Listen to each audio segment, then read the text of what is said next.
என்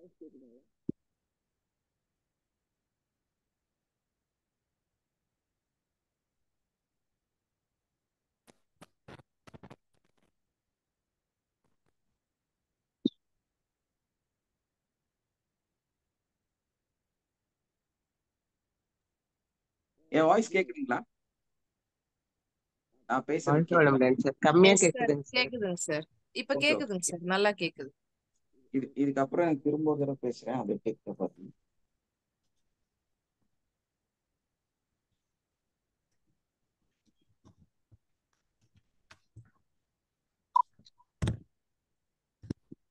இப்ப இப்ப கேக்குதா கேக்குதா பாருங்க. பாருங்க. ஓகேங்க சார். இப்ப கிளியர் ஆயிடுச்சுங்களா? ஓகேங்க சார். கேக்குதுங்க சார்.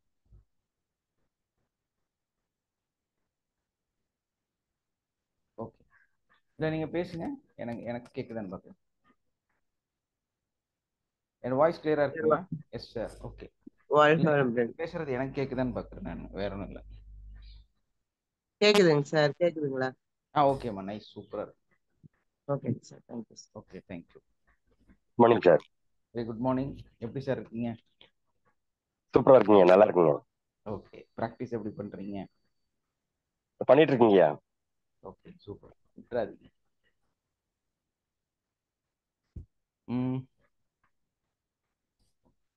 ஓகே, இன்னைக்கு நம்ம எதை பத்தி பேச போறோம் தெரியுங்களா? எதை பத்தி பேச போறோம்னு யாருக்கு ஐடியா இருக்கா? உங்களுடைய தாட்ஸை பத்தி பேசுறோம். எஸ், நம்மளுடைய திங்கிங், நம்மளுடைய எண்ணங்கள் உண்மையிலேயே சரிதானா? உண்மையிலே வந்து நம்ம சரியாகத்தான் எல்லா விஷயத்திலையும் நம்ம சிந்தித்து கொண்டிருக்கிறோமா அப்படிங்கிறத பத்தி தான் நம்ம வந்து பேச போறோம். இன்னைக்கு நம்மளுடைய சிந்தனைகள் சரியா தவறா அப்படிங்கிற பத்தி தான் பேச போறோம். நம்ம இப்ப பொதுவா வந்து ஒரு விஷயத்த பார்க்குறோம்னு வைங்க, ஒரு குறிப்பிட்ட ஒரு பள்ளத்தாக்கு, இல்லைன்னா வந்து ஒரு இடம், ஒரு நேச்சர், இல்லைன்னா வந்து ஒரு மோசமான ஒரு நிகழ்வு, இந்த மாதிரி இருக்கக்கூடிய இடத்த நம்ம வந்து திரும்ப திரும்ப பார்த்துக்கிட்டே இருந்தோம்னா என்ன நடக்கும் தெரியுங்களா?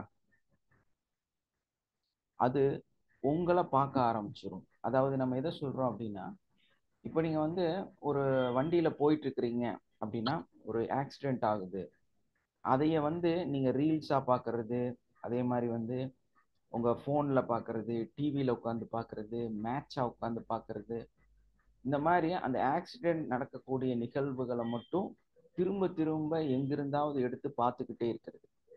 ஒரு நெகட்டிவான விஷயமாகட்டும், ஒரு பாசிட்டிவான ஒரு விஷயத்தம், இது ரெண்டையுமே வந்து யார் வந்து தொடர்ந்து அதையே வந்து திரும்ப திரும்ப ரிமைண்ட் பண்ணி பார்த்துட்டே இருக்கிறாங்களோ அவங்களுக்கு அது வந்து ஆட்டோமேட்டிக்கா இவங்களை காண்டாக்ட் பண்ண ஆரம்பிச்சிரும். ஏன்னா அது உங்களை திரும்பி பார்க்கும். அதுதான் விஷயமே. நம்ம சிந்திக்கிறோம், நல்லது தானே சிந்திக்கிறோம். நேச்சரை வந்து நம்ம இப்படி பார்த்துட்டே இருக்கிறோம்னா, ரொம்ப தனிமையை பார்த்துட்டே இருந்தீங்கன்னா நீங்க கொஞ்ச நாளுக்கு அப்புறம் தனிமையாயிருவீங்க.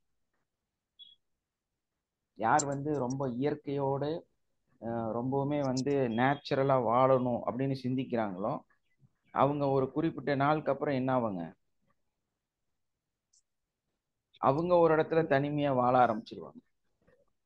என்ன ஆவாங்க? தனிமையா வாழ ஆரம்பிச்சு ஒரு மேஜிக் நடக்கும்.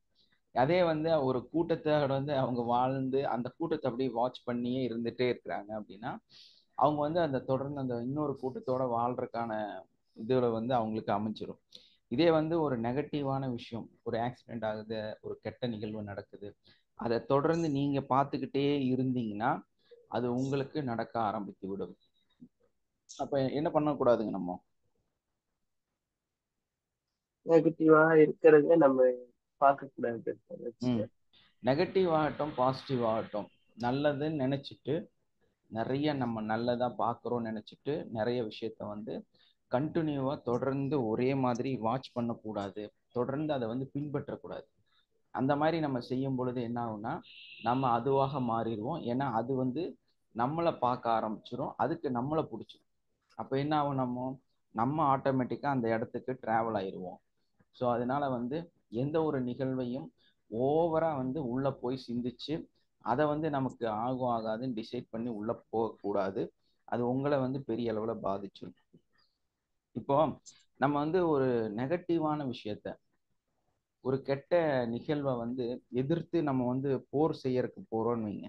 ஒரு ஒரு நிகழ்வை வந்து போரிட்டு நம்ம வந்து இப்படி கெட்டதாவெல்லாம் நினைக்க கூடாது அப்படின்னு நினைச்சிட்டு, அதே மாதிரி மற்றவங்களுக்கு வந்து அட்வைஸ் பண்ண போறோம். அதாவது ஒரு அரக்கரை எதிர்த்து போரிடும் பொழுது நாம் அரக்கராக மாறாமல் பார்த்து கொள்ள வேண்டும். அது ரொம்ப முக்கியம் இல்லையா?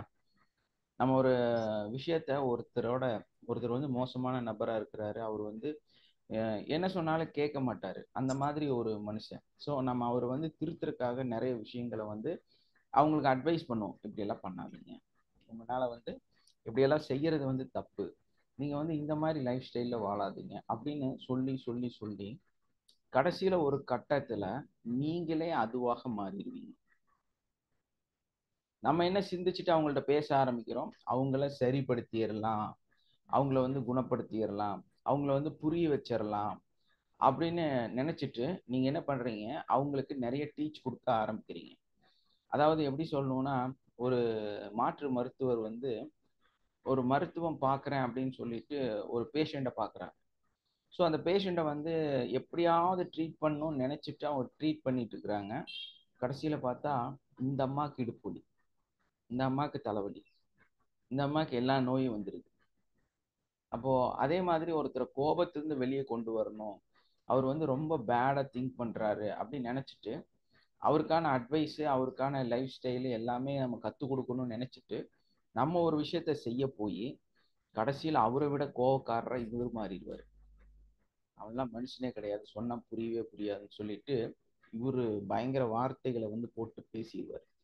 ஸோ அந்த மாதிரி நம்ம ஒரு விஷயத்த வந்து ஒரு எதிரான விஷயத்த ஒரு அரக்கன்னு அதை சொல்லலாம். அந்த மாதிரி ஏன்னா நம்ம நல்ல சாஃப்டா நல்ல ஒரு மனிதரா இருக்கும் பொழுது நம்மளை வந்து ஒரு கெட்ட மனிதனாக மாற்றுவதற்கான விஷயம் நமக்கு அரக்கனான விஷயம் தானே. அந்த மாதிரி நிகழ்வை நம்ம சரிப்படுத்துறதுக்காக முயற்சி செஞ்சு அதோட போராடி அதை வந்து நல்ல நிலைக்கு கொண்டு வரணும்னு நினைச்சிட்டு நம்ம அங்க வந்து அதை செய்யும் பொழுது ஒரு கட்டத்துல நம்ம என்ன ஆகுறோம்னா நம்மளே அதுவா மாறிடும். நமக்கே தெரியாது நம்ம ஏன் அந்த மாதிரி ஆயிட்டோம்.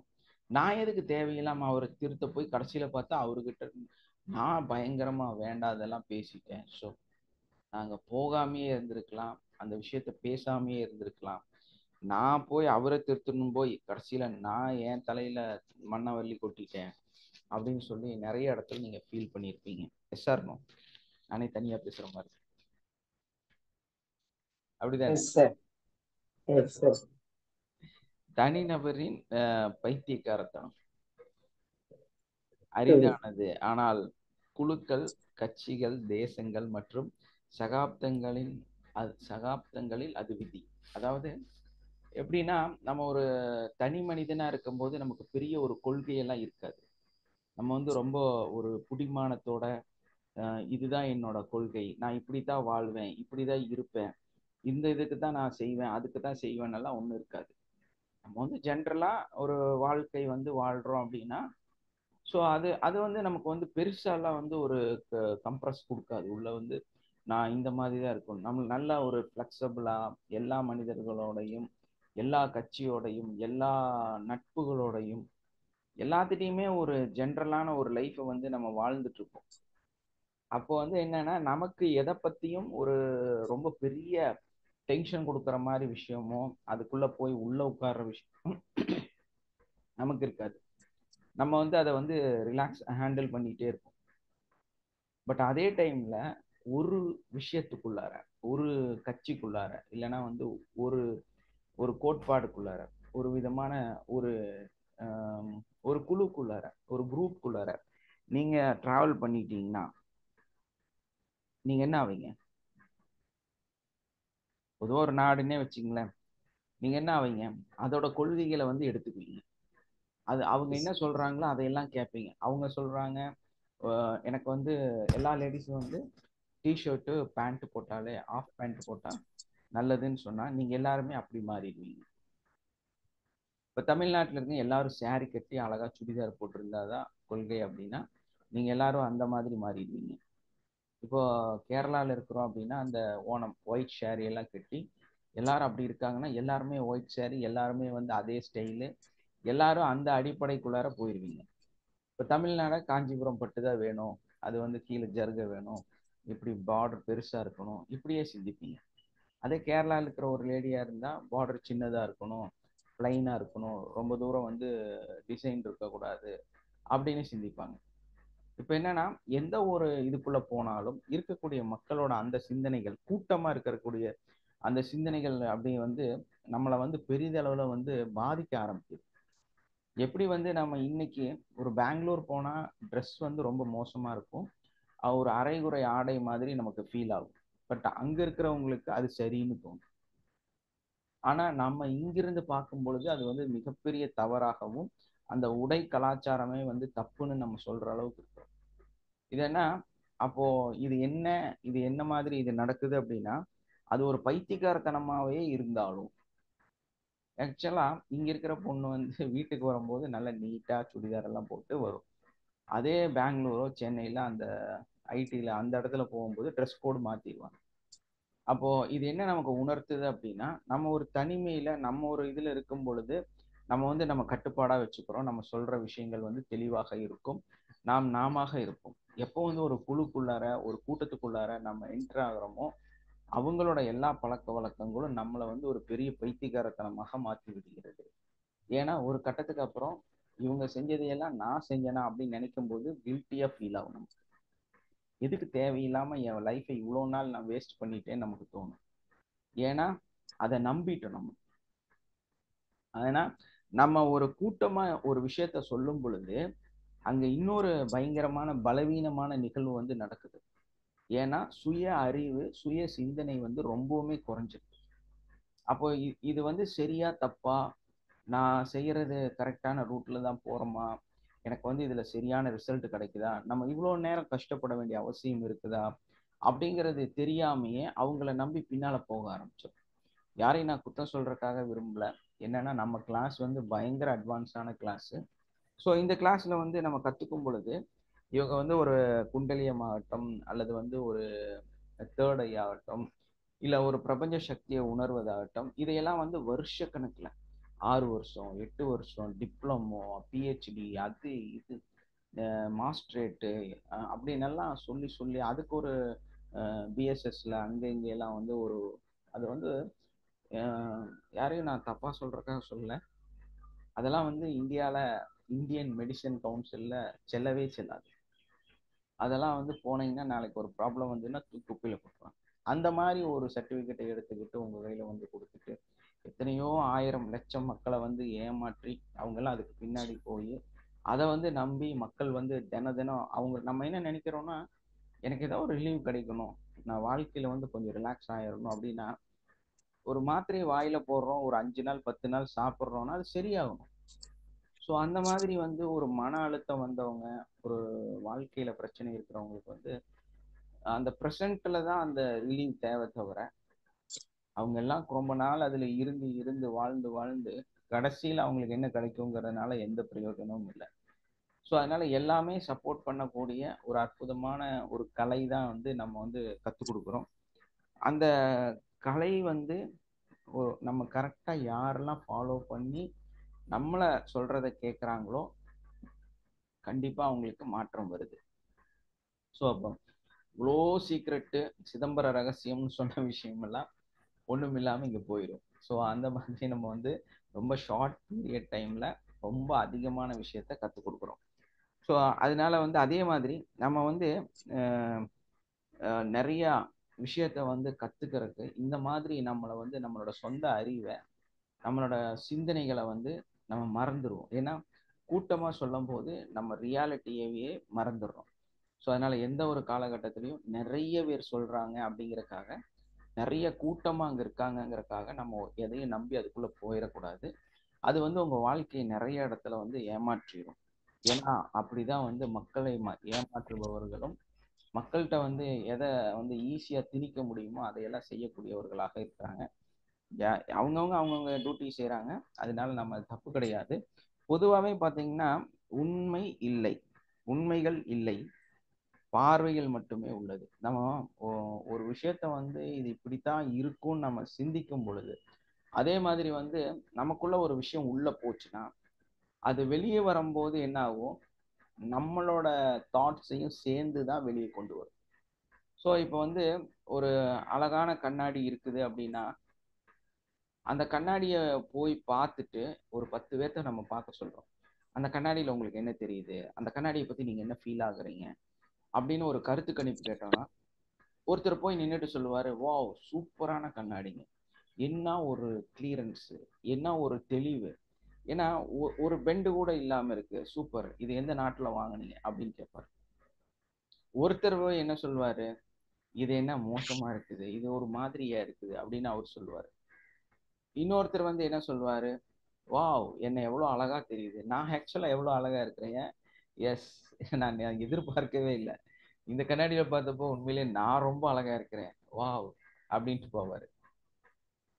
இன்னொருத்தர் வருவார், அதே கண்ணாடியை பார்ப்பாரு, அந்த கண்ணாடியை பார்த்துட்டு சொல்லுவார், ச்சே இப்போ நான் கொஞ்சம் கருப்பாயிட்டேன், கொஞ்சம் கலர் கம்மியாயிடுச்சு, ஸோ எனக்கு வந்து ரொம்ப சங்கடமாக இருக்குது அப்படின்னு அதே மாதிரி சொல்லுவார், நான்லாம் வந்து சின்ன வயசில் அப்படின்னு நிறைய கதைகள் சொல்ல ஆரம்பிச்சிருவார். ஸோ இந்த மாதிரி மனிதர்களோட உண்மைகள் வந்து உண்மையில் என்ன, அங்கே வந்து ஒரு கண்ணாடி தான் வச்சிருக்குது, அந்த கண்ணாடியை பற்றி தான் நம்ம கேட்டிருக்கிறோம். ஆனால் மனிதர்களோட பார்வையில் அந்த ஒரு கண்ணாடியை பற்றி எத்தனை தாரணைகள் பார்த்தீங்களா, அவங்களுக்குள்ள ஒரு விஷயத்த நம்ம கொடுத்தோன்னா, ஒரு விஷயத்த சொன்னோன்னா, அவங்க வெளியே வரும் பொழுது அந்த நிகழ்வை வந்து அவங்க அடுத்தவங்களுக்கு கொண்டு போகும்போது அவங்களோட நிறைய சிந்தனைகளை உள்ள ஏற்றி அதுக்கப்புறமா அவங்களோட ப்ராப்ளம்ஸ் அதில் வச்சு அதுக்கப்புறமா தான் அதை வந்து வெளிப்படுத்துவாங்க. ஸோ எப்பவுமே வந்து ஒரு மனிதன் வந்து ஒரு விஷயத்த கற்றுட்டு அடுத்தவங்களுக்கு சொல்கிறாங்க அப்படிங்கும்போது அவரோட நிறைய சிந்தனைகள் வந்து அதுக்குள்ளே இருக்கும். அது வந்து எப்படி அவருக்கு கற்பிக்கப்பட்டதோ அதே நிலையில வந்து அவருக்கு வெளியே வராது. எதை வந்து ஒரு புக்கை அவர் படிக்கிறாருன்னா, ஒரு ஆர்த்தர் வந்து என்னெல்லாம் சொல்லியிருக்கிறாரு, அந்த எழுத்தாளர் வந்து அந்த விஷயத்தை பற்றி என்ன சொல்லியிருக்காரு அப்படிங்கிறத விட அதை படிச்சுட்டு அவர் வந்து இன்னொருத்தர் சொல்றாரு அப்படின்னா அதுல வந்து அவருக்கு பிடிச்ச விஷயங்களை வந்து நிறைய சொல்லியிருப்பாரு. தனக்கு எதெல்லாம் வந்து அவருக்கு பிடிக்கலையோ அந்த விஷயத்துல அது வந்து மாற்றிடுவார். இதனாலதான் வந்து மனிதனோட இயல்பு என்னன்னு கேட்டிங்கன்னா, தன்னுடைய ஒரு விஷயம் உள்ள போய் வெளியே வரும்போது தன்னுடைய விருப்பத்தை வந்து அதுல சேர்த்து சொல்லிடுவாங்க. அதே டைம்ல தனக்கு எதெல்லாம் பிடிக்காதோ, யார் வந்து தனக்கு பிடிக்காத ஒரு நிகழ்வை வந்து அதுல சொல்லியிருக்காங்களோ அதை மறைச்சிருவாங்க. இது வந்து ரொம்பவுமே இயல்பான விஷயம். இதை வந்து நமக்கு புரிஞ்சுட்டோன்னா, யாருக்கிட்ட நீங்க வந்து ஒரு ஹெல்ப் பண்ணுங்க, ஆக்சுவலா அங்க போய் என்ன ஏதுன்னு விசாரிச்சுட்டு வாங்க, எனக்காக அதை செய்யுங்க அப்படின்னு சொல்லும் போது ஆக்சுவலா அது வந்து நீங்க போய் பார்த்து சூஸ் பண்ணி நீங்க ஒரு விஷயத்த செய்யறீங்கன்னா அது அதே மாதிரி அவர் செய்ய மாட்டார். நிச்சயமா அதுல வந்து அவர் வந்து என்ன பண்ணுவாருன்னா ஒரு சில மாடிஃபிகேஷன் அதுல கொடுத்துருப்பாரு. ஏன்னா அது அவரோட மனசுல என்ன தோணுச்சோ அந்த விஷயங்களை வந்து அங்க புகுத்தி இருப்பாரு. ஸோ அது இப்படி இருந்தா கொஞ்சம் நல்லா இருக்கும் உங்களுக்காக நான் நினைச்சேன் அப்படின்னு சொல்லிடுவார். ஸோ அந்த மாதிரி மனிதர்கள் வந்து இயல்பாகவே ஒரு உண்மையை வந்து இது உண்மையாகவே எடுத்துக்கொள்ளுங்கள் அப்படின்னா அவங்க அப்படி எடுத்துக்க மாட்டாங்க. எடுத்துக்கிட்ட விஷயத்த திருப்பி கொடுக்கும்போது அவர்களோட பார்வையும் அதுல கலந்திருக்கும், அவர்களுடைய சிந்தனையும் அவர்களுடைய தாட்ஸும் அவர்களுக்கு என்னெல்லாம் உள்ள தோணுதோ அதை வைத்து அவர்களுக்கு எதெல்லாம் வந்து தேவையில்லைன்னு தோணுதோ அதையெல்லாம் கரெக்ஷன் பண்ணி தான் வெளியே கொடுப்பாங்க. அப்போ ஒரு மனிதனிலிருந்து இன்னொரு மனிதனுக்கு ஒரு செய்தி போய் நம்மிடம் வருகிறது என்றால் அது உண்மைத்தன்மையிலிருந்து பாதி இழந்து விடுங்கிறது தான் உண்மையான விஷயம். அப்ப நீங்க என்ன பண்ணுவீங்க, எதா இருந்தாலும் யாரை நம்புவீங்க, யாரை நம்புவீங்க, எதை பண்ணி செய்வீங்க, அந்த முடிவுகள் யார் எடுப்பாங்க? கேக்குதா நான் பேசுறது? தனியாவே பேசிட்டு மாட்டேன். யாருங்க முடிவு எடுக்கணும்? நம்ம தான் முடிவு எடுக்கணும் இல்லையா? நம்ம நம்ம நம்ம தான் சார் எடுக்கணும். எஸ், நம்மளே அதை வந்து எப்பவுமே வந்து தேர்ட் பர்சன் கையில நம்ம கொடுத்துடக்கூடாது. எல்லா இடத்துலையும் பார்த்தீங்கன்னா கணவன் மனைவி வாழ்க்கை வந்து ஒரு அற்புதமாக வாழ்கிறார்கள் அப்படின்னா உண்மையிலே வந்து இந்த காதல் அப்படிங்கிறது, இந்த லவ் அது வந்து குறையுமா, அது வந்து மாறிடுமா அப்படிங்கும் போதும் அதே இடத்துல வந்து இந்த மகிழ்ச்சி வந்து தொடர்ந்து நமக்குள்ளேயே இருந்து கொண்டே இருக்கணும் அப்படிங்கும்போது அது எங்க வந்து அதிகமான மகிழ்ச்சியை நமக்கு கொடுக்கும் அப்படின்னு நம்ம ஆலோசனை வரும்போது, நட்பு வந்து எந்த ஒரு காலகட்டத்திலையும் அழியாத ஒன்றாகவும், காதல் என்பது நிறைய மாற்றங்களையும் நம்மளோட மகிழ்ச்சியை வந்து அடிக்கடி மாத்திக்கிறதாகவும் இருக்குது. சில இடங்கள்ல அந்த காதல் வந்து மொத்தமா அழிஞ்சு போகக்கூடியதாகவும் இருக்குது. காதல் அப்படிங்கிறதே வந்து ஒரு கடற்கரை மணல் மாதிரியும், அதே வந்து ஒரு நட்பு அப்படிங்கிறது ஒரு கல்வெட்டாகவும் இருக்கிறதுன்னு சொல்லலாம். எப்படின்னு பார்த்தீங்களா, இப்போ ஒரு திருமணம் நடக்குதுன்னா அவங்களுக்கு ஃபர்ஸ்ட் உள்ள என்ன வருங்க? ரொம்ப அதிகமான ஒரு காதல் வரும் இல்லையா? அதற்கு முன்னால அவங்க சந்திக்கும் போது அவங்கள புரிந்து கொள்ளும் பொழுது அவர்களுக்குள்ளால இருக்கக்கூடிய அந்த விஷயம் என்னன்னு பார்த்தீங்கன்னா, ஒரு நட்பாகத்தான் இருக்கும். நல்ல ஒரு புரிதலோட இருக்கக்கூடிய நட்பு. நட்புங்கும் போதே ஒரு புரிதல் வந்து அங்க இருக்கும். காதல்ங்கும் போது வந்து அதுல வந்து நிறைய புரிதல் வந்து மிக மிக குறைவாக இருக்கும். சகிப்புத்தன்மையும் வலிகளும் அதிகமாக இருக்கக்கூடியதுதான் காதல்.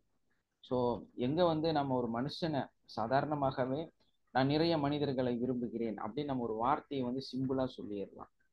பட் நீங்க வந்து இந்த உலகத்துல இருக்கிற எல்லா மனுஷனையும் விரும்புறீங்க அப்படின்னா, எல்லா மொழிகளையும், எல்லா கலாச்சாரத்தையும், எல்லா மதத்தையும், எல்லா இனத்தையும், எல்லா நபர்களையும் நீங்க ஏற்றுக்கொள்ளக்கூடிய மனிதராக நீங்க மாறும்.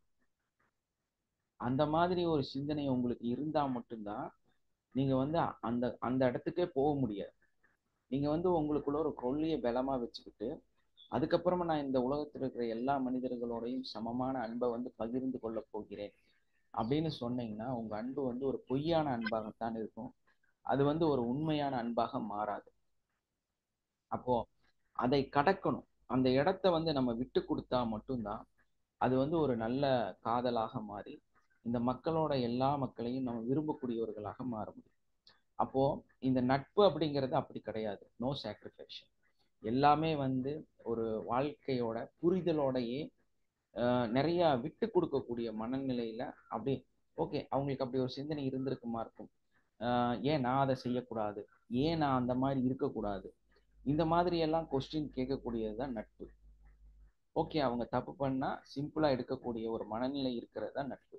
ஸோ இந்த நட்பு வந்து எப்பவும் சீக்கிரம் அழியாத ஒரு பொருளாகவும், காதல் வந்து வேகமா அழியக்கூடியதாகவும் இருக்கு. அப்போ பொதுவாகவே நீங்க வந்து கணவன் மனைவி அப்படின்னா அந்த மனைவியோட ஃபீலிங்ஸை உணரக்கூடிய, அவங்கள கூப்பிட்டு நீங்க ஊர் சுத்தக்கூடிய, உங்க கணவனா இருந்தா உங்க கணவனை கூப்பிட்டு ஊர் சுத்தக்கூடிய, உங்க கணவனுடைய சின்ன சின்ன ஆசைகளை நீங்க நிறைவேற்றக்கூடிய நல்ல ஒரு ஃப்ரெண்டாக வாழ்வதற்கு கற்றுக்கொள்ள வேண்டும். ஏன்னா காதல், குடும்பம், அந்த அந்த சிஸ்டத்துக்குள்ள நீங்க போகும் பொழுது நிறைய வழிகளும் எதிர்பார்ப்புகளும் வந்துடும். அதே நட்புங்கும் போது வழிகளையும் எதிர்பார்ப்புகளையும் தனக்கு வந்து சகிப்பு தன்மையோட ஏற்றுக்கொள்ளக்கூடியவர்களாக மாறிடும். அவங்களோட எதிர்பார்ப்பு உங்களுடைய எதிர்பார்ப்பாக போயிடும். அவங்களுக்காக எங்க வேணாலும் நீங்க கூட சும்மா அவங்களுக்காக டைம் ஸ்பெண்ட் பண்ணக்கூடியவர்களாகவும் மாறிடுவீங்க.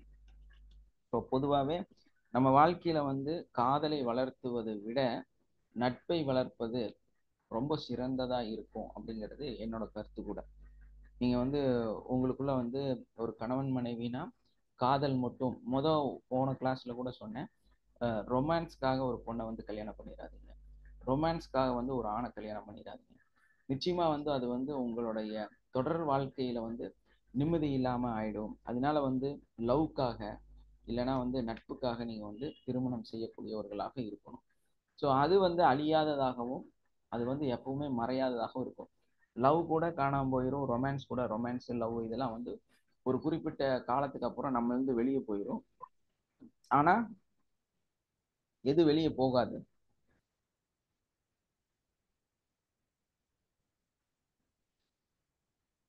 நட்பு. நட்புங்கிறது வந்து சீக்கிரம் நம்மளை விட்டு வெளியே போகாது. ஸோ அதனால இப்போ உங்களுக்கும் எனக்கும் நம்ம குழு நம்மளோட இந்த குரூப்ல இருக்கிறவங்களுக்கும் இருக்கக்கூடியது வந்து காதல் அப்படிங்கிறத விட நல்ல ஒரு நட்பு.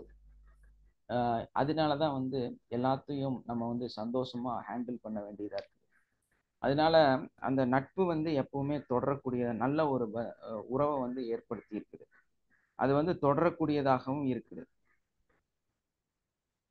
நம்ம வாழ்க்கையில ரொம்ப ரொம்ப முக்கியமான ஒரு நிகழ்வு அப்படின்னு நம்ம பார்க்கும் பொழுது நம்மளோட ஒரு கோல் செட். நான் வந்து இதை அடைஞ்சே தீருவேன் அப்படின்னு ஸ்ட்ராங் நட்பு. எஸ்மா, கண்டிப்பா. ஏன்னா நம்ம வந்து உறவுகளை விட நட்பாகத்தான் இருந்துட்டு இருக்கிறோம் எல்லாருமே.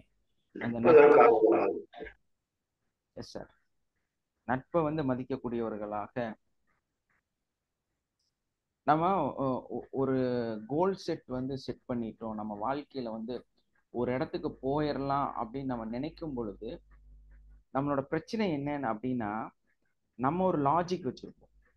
அதாவது இப்படிதான் வாழணும், இதுக்கு மேல வாழ்ந்தா நம்ம வந்து தப்பா போயிடுவோம், கொஞ்சம் செலவு அதிகமா செஞ்சா அது வந்து ஒரு ஊதாரித்தனமாக மாறிவிடும், நம்ம வந்து சேவிங் இல்லாத முட்டாளாக வாழ்ந்து விடுவோம் அப்படின்னு நினைச்சிட்டு நம்ம என்ன பண்றோம்னா நம்மளை வந்து ரொம்பவுமே சுருக்கிடும். இந்த சுருக்கினது என்ன பண்ணுது அப்படின்னா நம்மளோட வாழ்க்கையோட அந்த கோல் செட்டை வந்து அடைய விடாமல் தடுத்து விடும். அதாவது மனிதனுடைய இயல்பே என்ன அப்படின்னா தன்னுடைய ஒரு மாயை, ஒரு பிம்பத்தை வந்து அவங்க ஏற்படுத்தி வச்சிருக்கிறாங்க. அந்த பிம்பம் வந்து அவங்கள விட்டு போறதோ அதை அழிக்கிறதோ அதை உடைக்கிறக்கோ இவர்கள் தயாராக இல்லை. அதுதான் பிரச்சனையே. இவங்க வந்து ஒரு சிஸ்டமேட்டிக்குள்ள இருப்பாங்க. அந்த சிஸ்டமேட்டிக்கை வந்து உற்றுங்க, நீங்க இப்படி சிந்திச்சா உங்க வாழ்க்கை வந்து மாறாது அப்படின்னு நம்ம அட்வைஸ் பண்ணும்போது நம்ம கிளாஸ்ல சொல்ற மாதிரி தான், நீங்க போடக்கூடிய ட்ரெஸ்ஸு, நீங்க சாப்பிடக்கூடிய சாப்பாடு, நீங்க போகக்கூடிய இடம், நீங்க போய் நிற்கக்கூடிய அந்த ஹோட்டல், இது எல்லாமே வந்து நிச்சயமாக மாற வேண்டும். நிச்சயமாக வந்து அது ஒரு உணர்வு பூர்வமான விஷயம். நீங்க அப்படி மாறினாதான் நீங்க ரிச்சாக மாற முடியும் அப்படின்னு நம்ம சொல்லும் போது காசு கையை விட்டு போகும்போது மனசு ஒத்துக்கவே மாட்டேங்குது, வலிக்குது.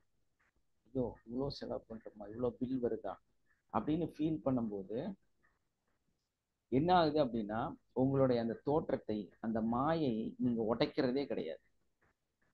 என்ன பண்ணல, அந்த மாயையான ஒரு தோற்றத்தை. ஏன்னா நீங்க வந்து 500 செலவு பண்ணக்கூடிய நபராக இருந்தால் அதே இடத்துல அதே உணவு அதே பொருளை 1500 செலவு பண்றதுக்கு ஒரு ஆள் இருக்கிறார்.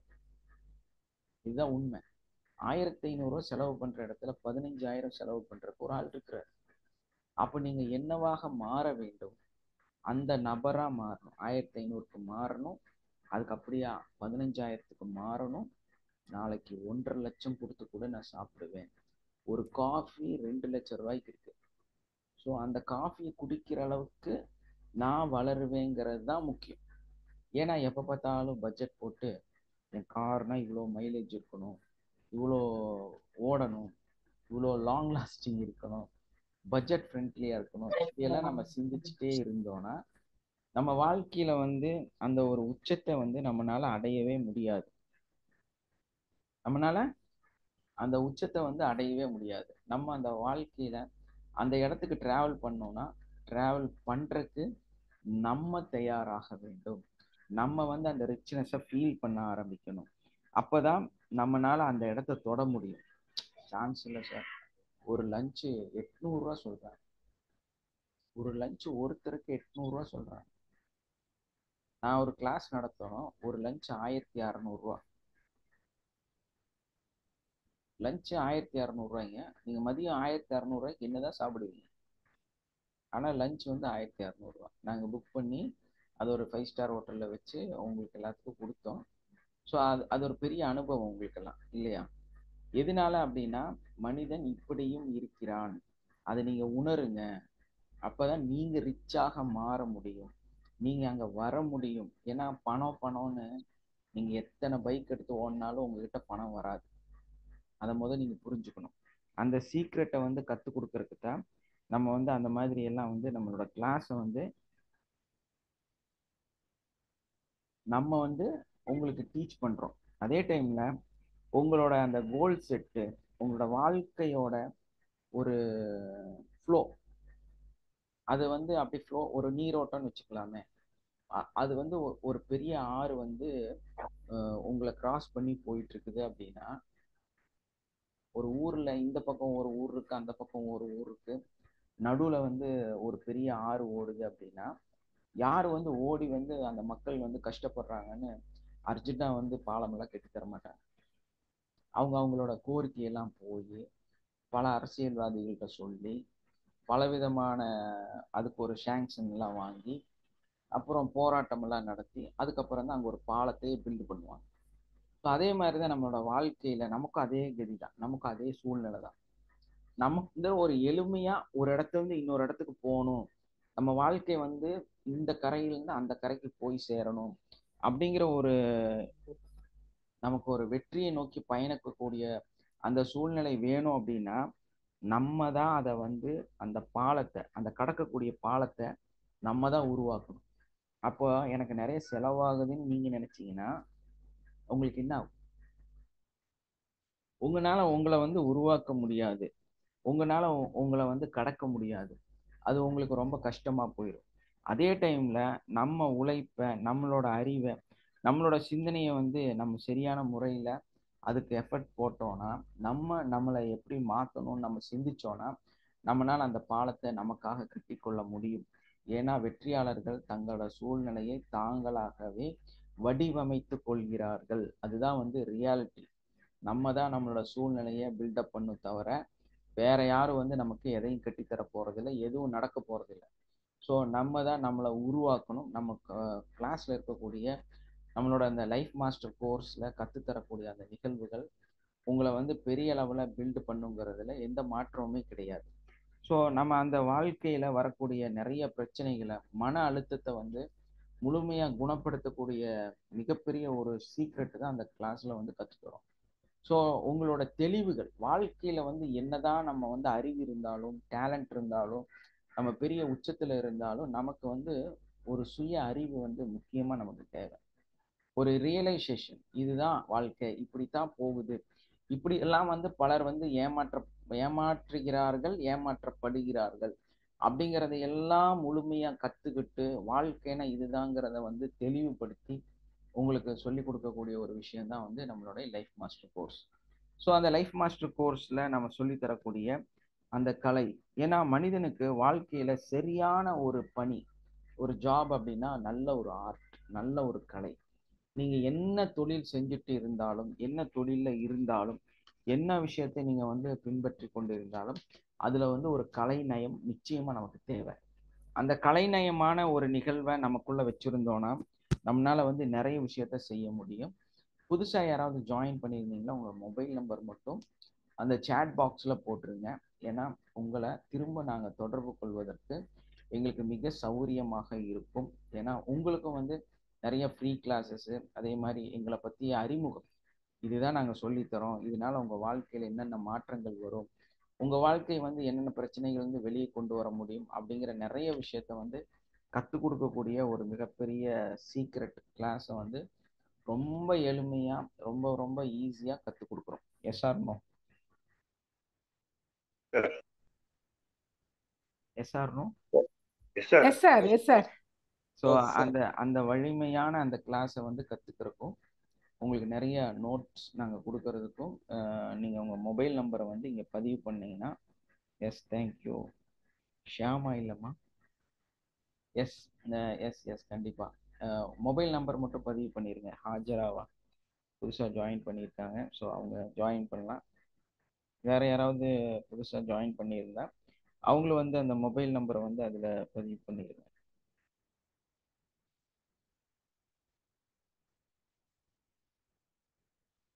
Okay, thank you. பொதுவாக நம்மளை வந்து ஒரு தப்பான வழியில் கூட்டிகிட்டு போகணும், ஒரு ஒரு நல்ல ஒரு பையனை வந்து ஒரு இளைஞரை வந்து வழி கெடுக்கணும் அப்படின்னா வெரி சிம்பிள் இல்லையா? Very very simple. என்ன பண்ணோம் அப்படின்னா நிறைய பேர் வந்து வாழ்க்கையில் வித்தியாசமாக சிந்திக்கிறார்கள். அவங்க வந்து ரொம்பவுமே அட்வான்ஸாக அப்படி இப்படியெல்லாம் சிந்திக்கிறாங்க. நீ வந்து அந்த மாதிரி எல்லாம் வழிகட்டு போயிடாத, அந்த மாதிரி வந்து ஒரே மாதிரியாக ஒரே நிலையில சிந்திக்கக்கூடிய அவர்களை வந்து நீ வந்து மதிக்க கத்துக்க அப்படின்னு சொல்லி நம்ம அவங்கள வந்து ஒரு அட்வைஸ் கொடுத்தோனால அந்த அந்த நபர்களை வந்து உயர்வாக கற்றுக்கொள் அப்படின்னு நம்ம ஒரு அட்வைஸ் கொடுக்கும் பொழுது அப்ப என்ன ஆகுன்னா ஆட்டோமேட்டிக்கா அவங்க வந்து அதை நம்பிடுவாங்க.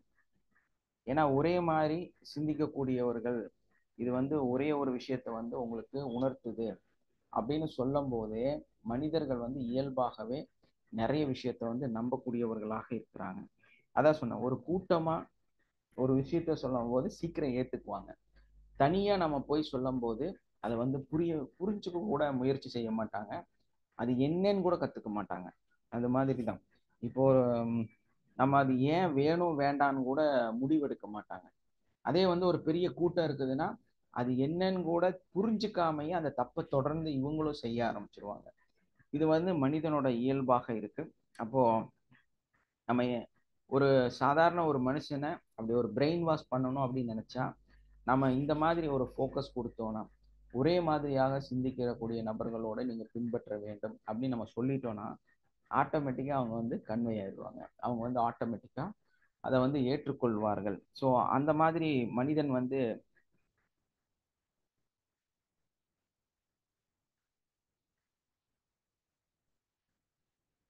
ஏன்னா ஒரு மதமாகட்டும், ஒரு சமுதாயமாகட்டும், ஒரு கூட்டமாகட்டும் ஒரு விஷயத்த சொல்லுது அப்படின்னா அந்த பகுத்தறிவோட அதை வந்து பிரிச்சு பார்க்கறதுக்கு ஒரு மனுஷன் வந்து கடுமையா போராடணும். அந்த போராட்டம் தான் வந்து அவனை வந்து அந்த பகுத்தறிவு தன்மையை வந்து அவனோட மனசுல விதைக்கும். இதெல்லாம் வந்து நம்மளை எந்த இடத்துக்கு கூட்டிட்டு போகும், இதெல்லாம் உண்மைதானா, இவர்கள் சொல்லக்கூடிய விஷயம் நமக்கு அங்க போய் சேர முடியுமா அப்படிங்கிற ஒரு மிகப்பெரிய ஒரு பகுத்தறிவை நமக்கு கொடுக்கணும். அப்படின்னா நீங்கள் சமுதாயத்தை எதிர்த்து போராடக்கூடியவர்களாக இருக்க வேண்டி இருக்கும். ஏன்னா நம்ம எதையாவது சொல்லுவோம், நம்ம ஒரு மாதிரியா சிந்திப்போம். ஓகேம்மா பைக்மா, நம்ம எதையாவது சிந்திப்போம். அந்த மாதிரி சிந்திக்கும் பொழுது மற்றவர்கள்லாம் என்ன சொல்லுவாங்கன்னா, உனக்கு வந்து ஏதோ ஆயிடுச்சு, நீ வந்து இப்படி இருக்கிற அப்படி இருக்கிற, உனக்கு வந்து என்னன்னு தெரியல, ஏன் உளறிட்டு இருக்கிற, இந்த மாதிரி பல விஷயங்களை வந்து நம்மகிட்ட சொல்லுவாங்க. ஸோ அது வந்து என்னன்னா அந்த சமுதாய மக்கள் வந்து ஒரு கூட்டமாக இருக்கிறனால அவங்க ஒரு விஷயத்தை வச்சுட்டு நம்மளை வந்து அதுக்கு ஃபோக்கஸ் பண்ண சொல்லிட்டே இருப்பாங்க. ஸோ அந்த சமுதாயம் அந்த கூட்டம் வந்து ஒரு விஷயத்த சொல்லும் பொழுது இயல்பாகவே எல்லா மனிதர்களும் அதை கேட்கக்கூடியவர்களாக இருப்பாங்க. ஆனா தனியா ஒரு மனுஷன் வந்து இதெல்லாம் இப்படி இல்லை, இப்படியும் வாழ முடியும், இங்கேயும் இவ்வளவு பெரிய உண்மை இருக்குது அப்படின்னு நம்ம சொல்லும் பொழுது நம்ம வந்து நீங்க ₹1 மருந்துக்காக செலவு பண்ணாதீங்க, ₹1 காயின் கூட உங்க மருந்துக்காக செலவு பண்ணாதீங்க, நாங்க உங்களை கியூர் பண்றோம், நீங்களே உங்களை கியூர் பண்ணிக்கங்க அப்படின்னு சொன்னா நம்பருக்கு ரொம்ப கஷ்டப்படுறாங்க. நம்பருக்கு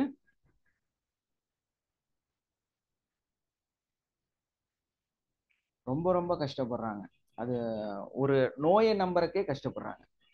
ஒரு வலி வந்துருச்சுன்னா நல்லா ப்ராக்டிஸ் பண்ணிட்டு இருப்பாங்க, அவங்களுக்கு வந்து ஒரு தலைவலி வந்துருச்சுன்னு வைங்க, அதை சரி பண்றதுக்கு பயங்கர கஷ்டப்படுறாங்க. ஏங்க நீங்க எத்தனை பேர்த்த ஹீல் பண்றீங்க, என்னெல்லாம் பண்றீங்க, அப்படி இருக்கும் பொழுது உங்களுக்கு ஒரு பெயின் வந்ததுன்னா நீங்க தடுமாறுறீங்க. ஏன்னா உங்களோட நம்பிக்கையில அந்த தடுமாற்றம் இருக்கு. மருந்து சாப்பிட்டா சீக்கிரமா கூட ஆகுமோ, இப்படி பண்ணா கொஞ்சம் லேட் ஆகுமோ, இது வலி குறையுதோ, இது சரியாகுதோ அப்படின்னு நாங்க சிந்திக்கிறனால நமக்கு என்ன ஆகுதுன்னா அதுல வந்து நம்மளுடைய அந்த மற்ற விஷயங்கள் சொல்லக்கூடிய மனிதர்கள் சொல்லக்கூடிய அந்த கூட்டம் சொல்லக்கூடிய சிந்தனை நமக்கு அதிகமாக வந்து அவர்களை எதிர்த்து போராட வேண்டிய ஒரு சூழ்நிலை நமக்கு வருது. ஸோ அப்போ நம்ம என்ன பண்ணோம்னா கடுமையா அதை போராடி அதை வந்து தெளிவுபடுத்தி அதுல என்னெல்லாம் வந்து உங்களுக்கு ஒரு மாயையாக கற்றுக் கொடுக்கப்பட்டதோ அதை தாண்டி ஒரு சத்தியம் ஒரு உண்மை வந்து இங்க இருக்குது அப்படிங்கிறத உணர்ந்து நம்ம ₹1 கூட மருந்துக்காக செலவு பண்ணாம நம்மளால வாழ முடியும். அதுதான் இதோட ரொம்ப முக்கியமான விஷயம். எப்போ வந்து நமக்கே நம்மளோட சிந்தனையை எஸ் சார் நம்மளோட அறிவை வந்து உணர முடியலையோ, நம்மளோட சிந்தனைகள்ல நமக்கு கிடைக்கக்கூடிய அந்த நிகழ்வுகள் வந்து நம்மளால உணர முடியலையோ, அப்ப என்ன ஆகும்னா மற்ற மனிதர்களோட கட்டளைக்கு நம்ம வந்து கட்டுப்படக்கூடிய ஒரு சூழ்நிலைக்கு நம்ம தள்ளப்படுவோம். Yes or no? Yes sir. ஏன்னா நிறைய ஆழமான சிந்தனைகள் இருக்கக்கூடிய தத்துவங்கள் இருக்கக்கூடிய விஷயத்த நிறைய பதிவுகள் வந்து உங்களுக்கு கொடுத்துருக்கு. ஆனா உங்களோட உடல் இருக்குதுல்ல, அது பயங்கரமான ஒரு கணக்கே போட முடியாத ஒரு அற்புதம். அதுலேயே நிறைய சக்தி இருக்குது, நிறைய எனர்ஜி இருக்குது, நிறைய விஷயங்களை வந்து அது உள்ளடக்கியிருக்கு நம்மளுடைய உடல். ஸோ அது வந்து நோய்களை வந்து நிச்சயமா குணப்படுத்துறதுக்கு சுயமாவே அதுக்கு தெரியும். ஆனா நம்மளுடைய தாட்ஸ், நம்மளுடைய சிந்தனைகள், நிறைய நம்ம கற்றுக்கொண்ட விஷயங்கள் அது என்ன பண்ணுதுன்னா நம்மளை வந்து கொஞ்சம் கொஞ்சமா நம்மளோட உடல்ல இருக்கக்கூடிய அந்த சக்தியை, டேலண்ட்டை, நம்மளோட உடலோட ஆரோக்கியத்தோட விஷயத்த வந்து நம்மளே உணராதவர்களாக நம்ம வாழ்ந்துடுறோம். அதனால என்ன ஆகுதுன்னா நம்ம நிறைய இடத்துல வந்து தோத்து போயிடுறோம். இப்போ வந்து பொதுவா வந்து நிறைய கொள்கைகள் நம்ம வந்து கையில பிடிச்சிட்டு இருக்கிறோம், நம்ம வந்து நிறைய விஷயங்களை வந்து கையில எடுத்திருக்கிறோம் அப்படின்னா நம்ம வந்து எப்படி அப்படின்னா நம்மளோட இப்போ வந்து நான் ஒரு கருத்து சொல்றேன், எல்லாரும் வந்து இந்த மாதிரி செய்யுங்க வாழ்க்கையில வந்து நல்லா ஆயிடலாம் அப்படின்னு நம்ம சொல்றோம். அப்படியும் இல்லைன்னா ஒரு குழந்தைகள்கிட்ட போய் நம்ம வந்து இதெல்லாம் செய்யாதம்மா இப்படி செய்யுமான்னு நம்ம சொல்றோம்.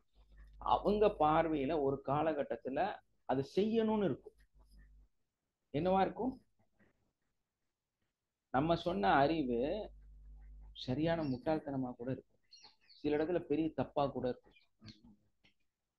ஏன்னா இந்த விஞ்ஞானம், வாழ்க்கை நடைமுறை, இந்த உலகம் வந்து டெய்லியும் புதுசு புதுசா பிறந்துட்டே இருக்கு, புதுசு புதுசா விஷயங்களை கொடுத்துட்டே இருக்குது. அப்ப நம்ம ஏதாவது ஒரு கருத்தை நம்ம சொல்லிட்டோம் அப்படின்னா அதுல வாசி பிடிச்சி அதுல நிக்க கூடாது. நம்ம தப்பாவும் சொல்லியிருப்போம் இல்லையா? ஸோ நம்ம தப்பாவும் சிந்திச்சிருப்போம் இல்லையா? ஒரு சட்டையை கழட்ட முடியாத ஒரு பாம்பு இறந்துருச்சுன்னு அர்த்தம் இல்லையா? அது செத்து போயிடுச்சுன்னா அதனால வந்து சட்டையை கழட்டு போட முடியாது. அதே மாதிரி நீங்க ஒரு கொள்கையை மனசுக்குள்ள வச்சுட்டீங்கன்னா அதை உங்களால வெளியே விட முடியல. நான் ஒரு கருத்தை சொல்லிட்டேன்ப்பா, இப்படித்தான் வாழணும், இப்படித்தான் வாழ்க்கைன்னா இருக்கணும் அப்படின்னு நான் ஒரு கருத்தை சொல்லிட்டேன் அப்படின்னா என்னால் அதை மாற்ற முடியாது, ஒன்றும் சான்ஸே இல்லை, இதெல்லாம் தப்பு, நான் இப்படித்தான் வாழ்வேன் அப்படின்னு நீங்கள் இருந்தீங்கன்னா நீங்கள் அந்த இறந்த பாம்புக்கு சமானம், நீங்கள் வந்து இறந்த மனிதனுக்கு சமானம். எப்போ வந்து என்னோட கொள்கையோ என்னோட விஷயங்களோ நான் சொன்ன வார்த்தைகளோ அது காலத்துக்கு தகுந்த மாதிரி மாறுங்கிறத நம்ம ஏற்றுக்கிறோமோ, எஸ் ஓகே சாரி அன்னைக்கு நான் சொன்னேன் பட் அந்த மாதிரி லைஃப் போகிறது கிடையாது, அதில் சேஞ்சஸ் வரும் அப்படின்னு நம்மளை வந்து ரியலைஸ் பண்ணி ஏற்றுக்கிறதுக்கு தயாராக இருக்கிறோமோ, அப்போ உங்கள் வாழ்க்கை வந்து நிறைய சேஞ்சஸை வந்து உங்கள் வாழ்க்கையில் கொடுக்கும். யாருக்காவது இதான் புரியுதா? எவ்வளோ தப்பு நீங்கள் பண்ணிட்டு இருக்கிறீங்க அப்படிங்கிறது ரியலைஸ் ஆகும்னு நினைக்கிற இந்த ஒரு வார்த்தையில், ஏன்னா அவ்வளோ வலிமையான வார்த்தைன்னு நான் ஃபீல் பண்ணேன். ஏன்னா நிறைய இடத்துல கொள்கைகளை பற்றியோ இப்படித்தான் வாழணுங்கிற விஷயத்தை வந்து நான் வெளியே வந்த ஒரு நபர். ஏன்னா ஃப்ளெக்சிபிள் தான் வாழ்க்கைய பெரிய மாற்றத்தை, முட்டாள்தனமா இருந்துச்சு. வாழ்க்கைனா ஒரு நேர்கோடுன்னு எனக்கு கற்றுக் கொடுத்து வச்சிருந்தாங்க. வாழ்க்கைனா நேர்கோடு கிடையாது, அது வளைஞ்சு திரிஞ்சு போகக்கூடியதுங்கிறத இந்த கல்வி எனக்கு கொடுத்தப்போ பைத்தியக்காரத்தனமா இருந்துச்சு. அது எப்படி அப்படின்னு, எப்போ அடுத்த மனுஷங்களுக்காக நீ கொஞ்சம் வளைஞ்சு கொடுக்குறியோ உன் வாழ்க்கை அற்புதமா மாறுதுங்கிறத நான் உணர்ந்தேன். அப்போ ரொம்ப பெர்ஃபெக்ட் மேன் அப்படின்னா நீ ஒரு முட்டாள், அறிவு கெட்டவன் அர்த்தம்.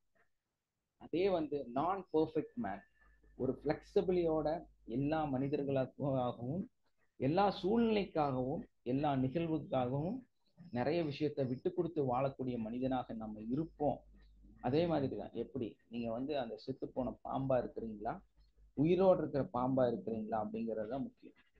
ஸோ அந்த நிகழ்வு வந்து எனக்கு ரொம்ப நிறைய விஷயத்த வந்து கற்றுக் கொடுத்துச்சு. ஸோ அதனால உங்களுக்கும் நான் சொல்றேன், இந்த வார்த்தை உங்களை புரிதலுக்குள்ள கொண்டு போகும்னு நான் நினைக்கிறேன். எஸ்ஆர்னோ என்ன சொல்றேனே புரியலையா? Yes sir. அப்போ perfect man not a practical man. Practical man தான் வின்னர்ஸ், சக்சஸ்ஃபுல் லைஃபை கேரி பண்றவங்க. ஸோ நம்ம வாழ்க்கையில வந்து எப்பவுமே ப்ராக்டிக்கல் மேனாக இருக்கணும். அந்தந்த இடத்துல வந்து ப்ரெசன்ஸ் ஆஃப் மைண்டை யூஸ் பண்ணணும், ஃப்ளெக்சிபிளாக இருக்கணும், எல்லாத்துக்கும் ஃப்ளெக்சிபிளாக நம்ம வாழக்கூடியவர்களாக இருக்கணும். ஏன்னா ஒரு மனுஷன் வந்து ஒரு பெரிய உயரத்துல பறக்கணும்னு நினைச்சானா அவன் என்ன பண்ணுங்க?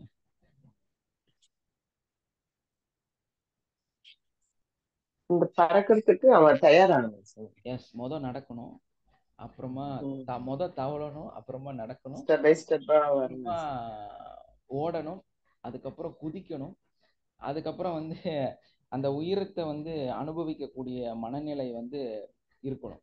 அப்போ கொஞ்சம் நடனம் ஆடணும். அப்படியெல்லாம் இருந்தாதான் அதையெல்லாம் முழுமையா கற்றுக்கொண்டு செல்ஃப் டெவலப்மெண்ட் பண்ணாதான் நம்ம வந்து ஒரு உச்சத்துல பறக்க முடியும். இல்லைன்னா நம்மளால பறக்க முடியாது. அப்போ நம்ம வந்து நம்ம உச்சத்துல போறோம், நம்ம வந்து வாழ்க்கை வந்து பெரிய இடத்துக்கு மாறுது அப்படின்னா இந்த படிப்படியாக நம்மளை செல்ஃப் டெவலப்மெண்ட் வந்து அந்த செல்ஃப் டெவலப்மெண்ட் ப்ராசஸ் வந்து நம்ம வந்து சரியாக செய்து கொள்ள வேண்டும். அந்த மாதிரி செல்ஃப் டெவலப்மெண்ட் பண்ணும்போது தான் நம்ம வந்து பெரிய ஒரு உச்சத்தை அடைய முடியும். பொதுவாகவே மனிதர்களில் வந்து நம்ம நிறைய பொய் சொல்லிட்டோம், அப்படி ஒருத்தரை வந்து சீட் பண்ணிட்டோம் அப்படின்னா அது வந்து அவரை பெருசா பாதிக்காது. அதுதான் உண்மை. நம்ம நினைச்சுக்கிறோம் நம்ம செஞ்ச செயல்னால அது வந்து தப்பா போயிடும் அப்படின்னு நம்ம நினைக்கிறோம். நீங்க செஞ்ச செயல் வந்து எந்த ஒரு காலகட்டத்திலையும் பெரிய தவறாக மாறாது. தவறு என்ன தெரியுங்களா? உங்களோட நம்பிக்கையை அவங்க இழந்துருவாங்க. ஒரு விஷயம் நம்ம செய்யறோம் அப்படின்னா, ஒரு பொய் வந்து நம்ம சொல்ல வேண்டிய ஒரு சூழ்நிலை வருது அப்படின்னா அது வந்து என்ன நடக்குது அப்படின்னா உங்களை சார்ந்து அது தவறு கிடையாது. உங்களோட சூழ்நிலையா இருக்கலாம், உங்களோட சங்கடங்களா இருக்கலாம், உங்களோட கஷ்டமா இருக்கலாம், என்ன வேணாலுமாக இருக்கலாம். அங்க என்ன நடக்குது அப்படின்னா அந்த பொய் வந்து பாதிப்பே கிடையாது. அவருக்கும் வந்து பெருசா பாதிப்பெல்லாம் வராது. அவரு வந்து பெருசா வந்து சங்கடமெல்லாம் பட மாட்டாங்க. உங்க பொய் வந்து பாதிப்பாக மாறாது. இனிமேல் உங்களை நம்பவே முடியாதே அப்படிங்கிற ஒரு மன அழுத்தம் தான் அவங்கள ரொம்ப வாட்டி வதைக்கும். என்ன பிரச்சனை? உங்க மீது இருக்கக்கூடிய அந்த நம்பிக்கை மிகப்பெரிய அளவுல எல்லா மனிதர்களிடையும் குறைந்து விடுகிறது. அதனாலதான் சொல்றது பொய் பேசாதீங்க. பொய் பேசுறது தப்பா அப்படின்னா சூழ்நிலைக்காக என்ன சார் பண்றது? பொய் பேசுறது தப்பு கிடையாது. உங்க நம்பிக்கையை இழக்காத அளவுக்கு அது இருக்கணும். அப்பதான் வந்து அது அடுத்த மனிதர்கள்ல உங்களோட மதிப்பும் மரியாதையும் உங்களுடைய அந்த மேன்மையான நிகழ்வையும் உங்களை பற்றி அவர்களுக்கு இருக்கக்கூடிய தாரணையும் இழக்காத அளவுக்கு இருக்கும். புரியுதுங்களா?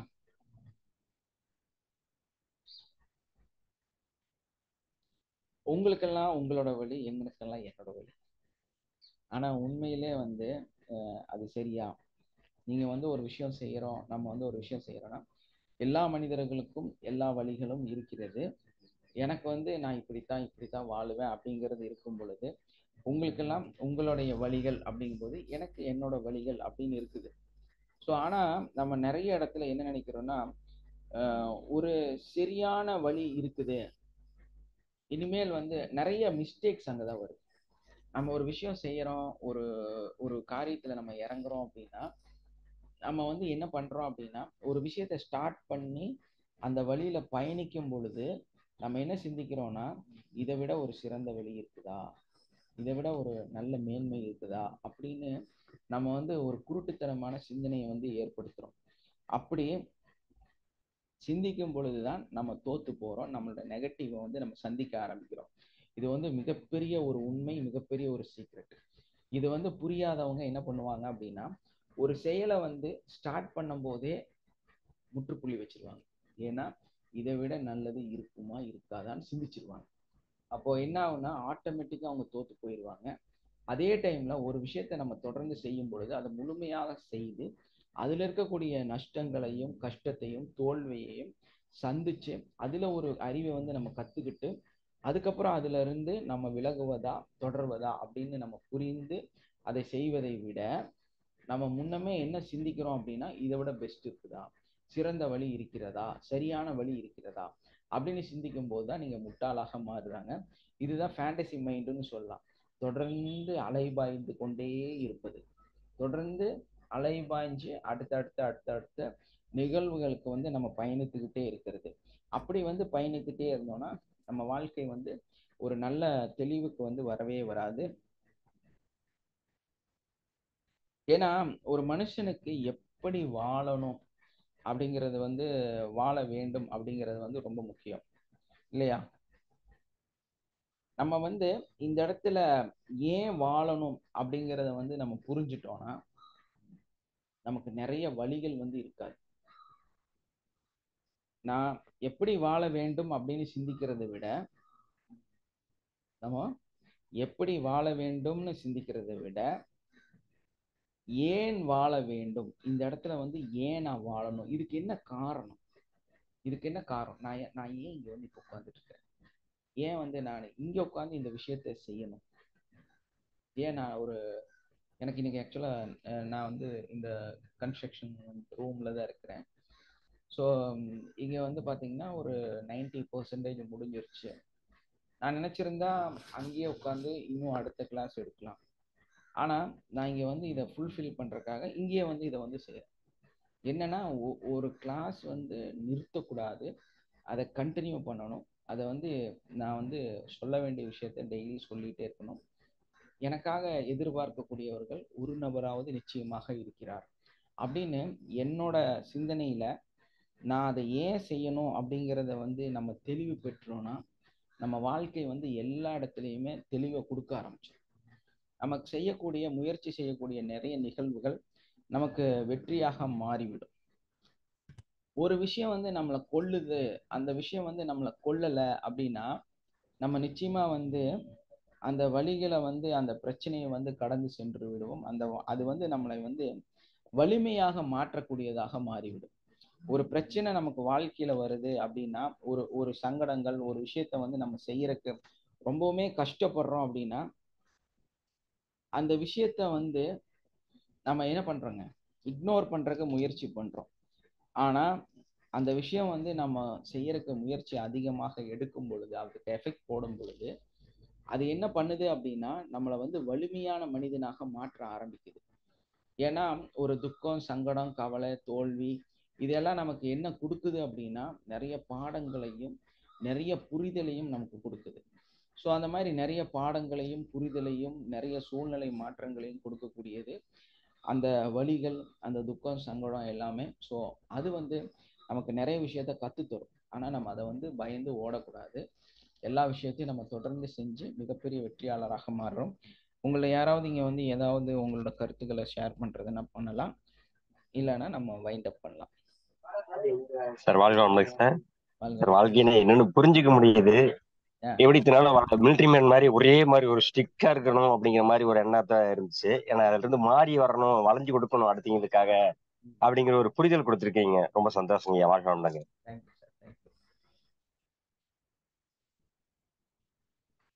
எஸ், வேற யாராவது பேசுறீங்களா? உங்களோட சக்சஸ் இங்க ஷேர் பண்றீங்களா? இல்லைன்னா நம்ம வைண்ட் அப் பண்ணிடலாம்.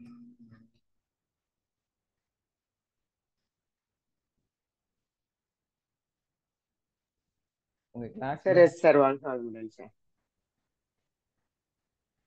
சொல்லுங்க சார் வாழ்க வளமுடன் சார். வாழ்க வளமுடன். கேக்குதாங்க சார்? சொல்லுங்கம்மா. கேக்குதாங்க சார்? ஓகேங்க சார்.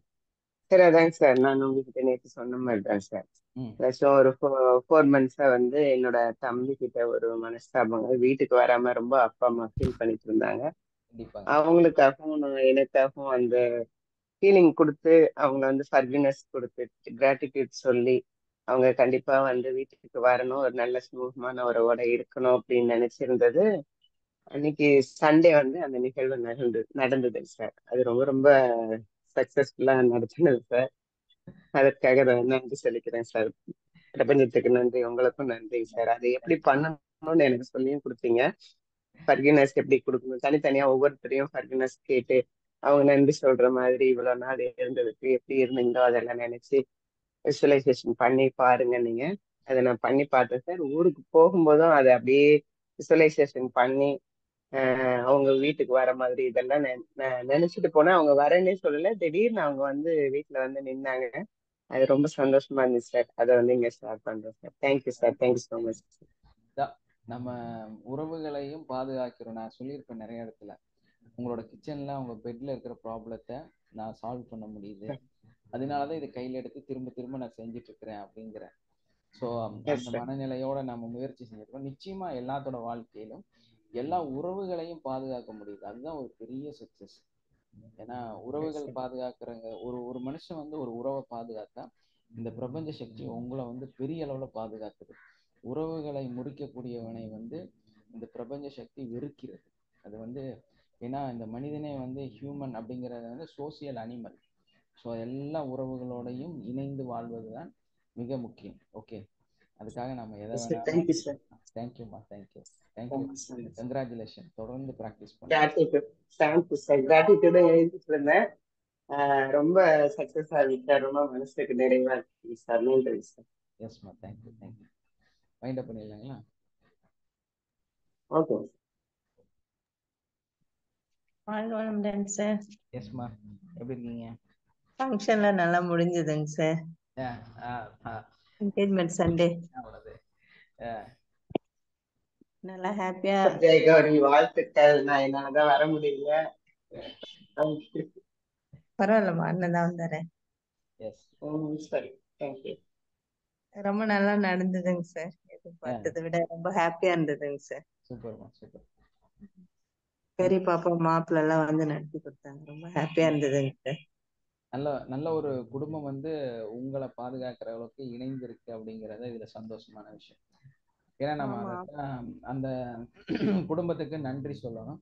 ஏன்னா இந்த பிரபஞ்ச சக்தி வந்து உங்களுக்கு ஒரு நல்ல குடும்பத்தை, நல்ல ஒரு துணையை வந்து ஏற்படுத்தி இருக்கு. ஸோ அதுக்காக பிரபஞ்ச சக்திக்கு நன்றி. தேங்க்யூ. சரி சார். ஆமாங்க சார். இங்க நாங்க 2 பேரும் வந்து எந்த ரிலேஷன்ஷிப்பும் இல்லாம அப்படிதான் தனியா இருந்தோம். ஆனா இப்ப நமக்குன்னு ஒரு ஃபேமிலி, நமக்குன்னு ஒரு ரிலேஷன்ஷிப்பு, அவளை பாப்பா பார்த்துட்டு ஒரு கேர் அப்படின்ட்டு அதெல்லாம் நினைச்சா ரொம்ப மலைப்பா இருக்குங்க சார். இதெல்லாம் நடந்தது உண்மையா அப்படின்ட்டு. அது அப்படிதாங்க, கொஞ்சம் கொஞ்சமா சரியாக வாழ்க்கை. சரி, okay. Thank you all. Have a nice day. Love you all. Thank you sir. வாழ்க வளமுடன் சார் எல்லாருக்கும்.